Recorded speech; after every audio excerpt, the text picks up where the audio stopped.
နောက်ရက်တွေမှာကျမအရန်ကိုတတိထားပြီးနေခဲ့တယ်ကားလေးလိုက်တယ်အစားအစာကိုအစိတ်ပါမပါစစ်ဆေးပေးမဲ့သူတောင်ငှားထားလိုက်တယ်ဒါပေမဲ့ဘလောက်ပဲကာကွယ်အတွင်းရန်ကိုကာကွယ်ဖို့ခက်မှန်းကျမသိတယ်လူမင်းကဟန်ဆောင်အရန်ကောင်းတာအရင်ဘဝကဆိုသူကျမကိုနှစ်ပေါင်းများစွာလှည့်စားနိုင်ခဲ့တယ်ဒီဘဝမှာရွံတန်းပေါင်းများစွာအတွက်သူ့တရုပ်ဆောင်စွမ်းရည်ကပိုတောင်ကောင်းလာအောင်မယ်မွေးဖွားမဲ့ရဲ့နီးလာတဲ့တပတ်မှာမိုးတွေစက်တိုက်ရွာနေတဲ့ညနေပိုင်းမှာဘိုက်အောက်ပိုင်းကဆွဲလိန်ခံရသလိုရုတ်တရက်အောင်းလာတဲ့ရေမြွာရည်တွေပေါင်ပေါ်ကနေစီးကျလာပြီးသွေးဆက်တချို့ပါလာတယ်မွေးတော့မယ်ကားပြင်ဆေးရုံသွားမယ်ကိုရန်တော်နဲ့ကလေးထိန်လဲချက်ချင်းလှုပ်ရှားကြတယ်သားလေး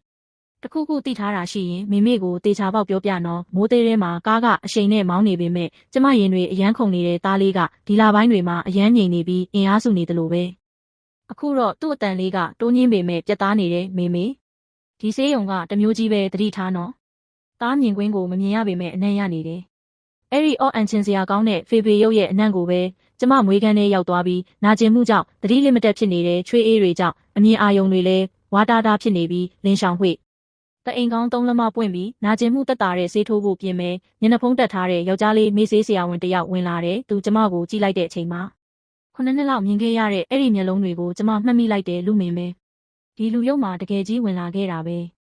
ဲသူ့လက်ထဲကအရေးကြီးဆေးပိုက်ကလုံးဝမေးဆေးမဟုတ်ဘူးကျမတို့သားမီး2ယောက်လုံးကိုတေးစေမဲ့အစိတ်ပဲအဲ့ဒီဆေးထိုးအပ်ကျမရဲ့ကြောရိုးထဲကိုဝင်လာမဲ့စက္ကန့်ပိုင်းအလိုမှာကျမခွန်အားအကုန်သုံးပြီးသူ့ရဲ့ပေါင်ကြားကိုအားကုန်လှမ်းကန်လိုက်တယ်။နာကျင်လွန်းလို့တေလူမျိုးပါဖြစ်နေတဲ့ကိုဝင်ဆောင်စီကဒီလိုခွန်အားမျိုးထွက်လာမယ်လို့လူမင်းထင်မထားခဲ့ဘူး။အဲ့ဒီအကန်ကသူ့ရဲ့အရေးကြီးတဲ့နေရာကိုအသေးချာထိသွားတယ်။သူအတန်နဲ့ကြီးနဲ့အော်လိုက်ပြီးမျက်နှာတစ်ခုလုံးလဲหนีရဲသွားတော့တယ်။လက်ထဲကဆေးထိုးအပ်လဲလွင့်စင်သွားပြီးနေရန်နဲ့ရိုက်မိကကွဲမွာသွားတယ်။အထဲကအရည်တွေကျန်းပြင်ပေါ်ကျသွားတော့ချင်ရည်စားတဲ့အတန်မျိုးထွက်လာပြီးအဖြူရောင်မီးခိုးငွေတွေထွက်လာတယ်လူတက်တယ်။ကဲကြပါဦးကျမအသေးလဲအော်ဟစ်ပြီးငွေခုတင်ပေါ်ကနေလိမ့်ဆင်းလိုက်တယ်ဘိုက်ကိုကာကွယ်ပြီးထောင်းတနေရာကိုတိုးဝင်သွားတယ်လူမင်းကနာကျင်လွန်းလို့ကျန်းပြင်ပေါ်ဒူးထောက်ကျသွားပြီးပေါင်ကြားကိုနှိပ်ထားတယ်ဒါပေမဲ့သူ့မျက်လုံးထဲကလူသက်ချင်တဲ့အရေးအယောင်ကပိုတိတာလာတယ်သူမျက်နှာဖုံးကိုဆွဲချွတ်လိုက်တော့ရုပ်ဆိုးနေတဲ့မျက်နှာကြီးပေါ်လာတယ်သူခွဲစိတ်ဓာတ်တစ်လက်ကိုကောက်ကင်လိုက်ပြီးနာကျင်မှုကိုဂယုမစိုက်ပဲကျမစီကိုတိုးလာတယ်ဓာဦးကကျမနဲ့1 မီတာလောက်ပဲကွာတော့တဲ့အချိန်မှာ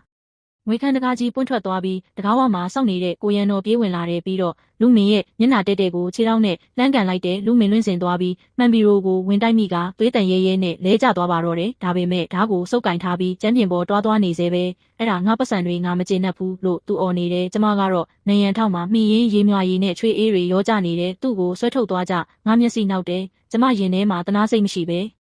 ရွှန်ရှာမှုနဲ့ကံကောင်းတယ်ဆိုတဲ့စိတ်ပဲရှိတယ်လူမင်းအစွဲထုတ်ခံရပြီးရဲတွေလည်းရောက်လာတယ်သူ့ဘဝကတော့အဆုံးသက်သွားပါပြီသူအချုပ်ခန်းထဲမှာယူသွားပြီးနေရန်ကိုခေါင်းနဲ့ဆောင်ကတရေတွေအသက်လာတောင်းနေတယ်လို့အမြဲပြောနေတော့တယ်ကျမကတော့သားလေးရဲ့တလပြေပွဲကိုကျင်ငါးပွင့်ဟိုတယ်မှာကျင်းပပြီးဘဝအစ်စ်ကိုစတင်ခဲ့တယ်လွန်ခဲ့တဲ့လအနည်းငယ်ကဓားပေါ်ကနေခုံချဖို့လုပ်နေတဲ့မိမတယောက်လို့ဘသူကထင်မှလဲသားလေးကလည်းလူမကြောက်ပဲဧည့်သည်တွေနဲ့အဆင်ပြေနေတယ်သူ့ရဲ့စိတ်တွင်းစကားတွေကခေါင်းထဲမှာ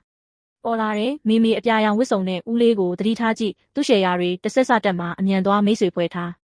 းရွှေဆွဲကြိုးကြီးနဲ့တယောက်ကိုတော့ဂယုမဆိုင်နဲ့နောက်လာဆိုဒေဝါလီခံရတော့မှသားလေးညွှန်ကြားတဲ့အတိုင်းဧခံပွဲမှာလိုက်ရောညီထွေနေနိုင်ခဲ့တယ်အနာဂတ်ခရီးလမ်းကဝါတာတာဖြစ်နေရင်တောင်သားမီး2ယောက်အတူရှိနေတဲ့အလင်းရောင်ရှိနေမှာပါအဲ့ဒီအချိန်ကစပြီးကျမရဲ့ဘဝအပိတံမှာအရှုံးပေးခြင်းဆိုတာမရှိတော့ပါဘူးတရင်ပေါက်အပြင်ဘက်မှာမြို့ပြရဲ့မီးအောင်စုံတွေရှိနေပြီးအခန်းထဲမှာတော့နှွေးထွေးတဲ့မီးအောင်လေးရှိနေတယ်ကျမသားလေးကိုကြည့်ရင်သားလေးတို့တွေနောင်လဲအမြဲတမ်းဒီလိုမျိုးပျော်ရွှင်နေရမှာလားဟင်ပေးချတာပေါ့မိမိရာအရင်ကသားကလေလုံးမဲထွားခဲ့တာအခုတော့သားရဲ့အစွမ်းစားနဲ့မိမိကိုအမြင့်ကိုခေါ်သွားမှာပါပြီးတော့သားတို့ကိုဒုက္ခပေးခြင်းတဲ့သူတွေအားလုံးကလည်းအတိတ်မှာပဲကြံခဲ့ပါပြီအနာဂတ်ခရီးလမ်းကဝါတာတာဖြစ်နေရင်တောင်သားမီး2ယောက်အတူရှိနေတဲ့အလင်းရောင်ရှိနေမှာပါကျမပြုံးလိုက်ပြီးသူ့နှစ်ဖူးလေးကိုငုံနှမ်းလိုက်တယ်ကျေးဇူးပါသားလေးရဲ့ပြီးတော့မျောလင်းချက်မဲနေတဲ့ကြားကနေရဲရဲဝုန်းဝုန်းပြန်လဲတိုက်ခိုက်ခဲ့တဲ့ကိုလည်းကျေးဇူးတင်ပါတယ်အဲ့ဒီအချိန်ကစပြီးလင်းရှောင်းခွေရဲ့ဘဝအပိဓာန်မှာတီးခံမျိုးတိတ်ချင်းဆိုတာမရှိတော့ပဲအောင်မြင်တိုးတက်ခြင်းဆိုတာပဲရှိပါတော့တယ်